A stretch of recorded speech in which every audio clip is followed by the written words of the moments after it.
Assalamu alaikum, my dear students of class 6. Welcome to your lecture for 4th February, Wednesday. Students, we are revising our concept. So, today I am going to revise direct and indirect speech assertives. So, rules are here. The first rule is that direct sentence means the actual words spoken by a speaker. यानी जो आपका direct sentence है उसका मतलब ये है कि ये एक्चुअली जो बोलने वाले के अल्फाजात होते हैं, यानी कि जो बोल रहा है वो उस अपने अल्फाज में बयान करेगा बात, तो वो बात हम डायरेक्ट सेंटेंस कहेंगे. जैसे मैं कहूँ कि he said I am buying fruits, ठीक है, तो ये एक्चुअल वर्ड्स हैं ऑफ अ स्पीकर. ठीक है, नेक्स्ट देखिए. An indirect sentence means the actual words of a speaker changed and told to a third person. और indirect sentence का मतलब ये होता है कि हम किसी दूसरे के अल्फाज को अपने अल्फाज में तब्दील करें और तीसरे को बताएं. जैसे मैं कहूँ he said that he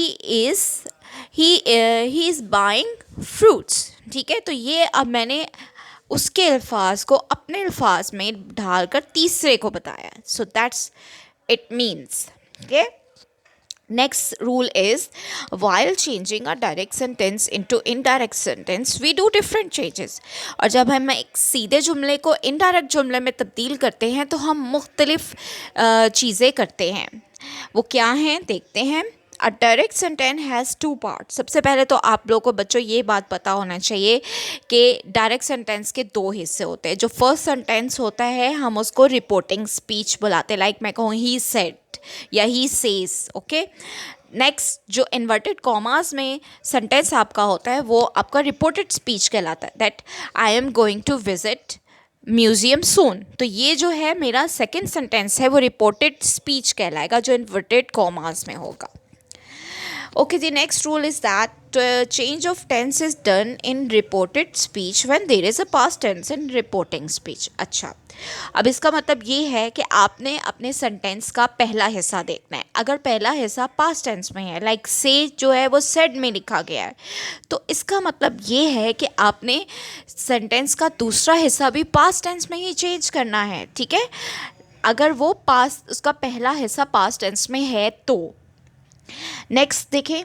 no change of tense is made in case of present and future tense in reporting speech. इसका मतलब ये है कि जो आपके जुमले का पहला हिस्सा है अगर वो प्रेजेंट में है या फ्यूचर में है, लाइक अगर वो ही सेज है या ही विल से है, तो फिर इसका मतलब है कि हमारा जो रिमेनिंग पार्ट है हम उसको भी फ्यूचर या उसमें प्रेजेंट टेंस में ही रहने देंगे, उसको हम चेंज नहीं करेंगे.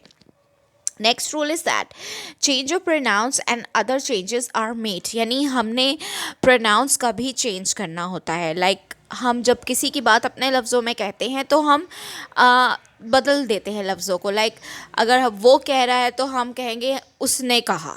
ठीक है ना, तो इस तरह से हम प्रोनाउंस का इस्तेमाल भी करेंगे और दूसरे चेंजेस भी ले आएंगे. एग्जाम्पल्स देख लें. शी सेज टू मी, ये देखें, ये फर्स्ट पार्ट है और इसको हम रिपोर्टिंग स्पीच कहेंगे. नेक्स्ट पार्ट देखें जो इन्वर्टेड कॉमास में है. I am going to market, this is called reported speech. ठीक है, अब नेक्स्ट रूल इज़ दैट ये याद रखें अगर सेज के साथ टू लगा हुआ है तो आप टेल्स लगाएंगे. ठीक है, अगर सेट के साथ टू है तो it will convert into told. Okay, will say to or shall say to will also change into will shall tell. So these are the rules to make it into indirect sentence. Okay students, take care of yourself. Allah Hafiz.